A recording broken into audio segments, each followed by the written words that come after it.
আসসালামু আলাইকুম রহমতুল্লাহ। 6টা 5 মিনিটে এমবি বন্ধন 5 ধুলিয়া নারায়ণপুর কালাইয়ার উদ্দেশ্যে ব্যাঘাট দিচ্ছে।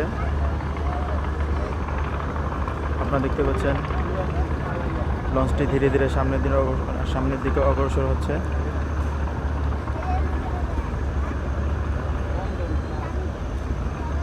এমবি বন্ধন 5 চলে যাচ্ছে ধুলিয়া নারায়ণপুর কালাইয়া।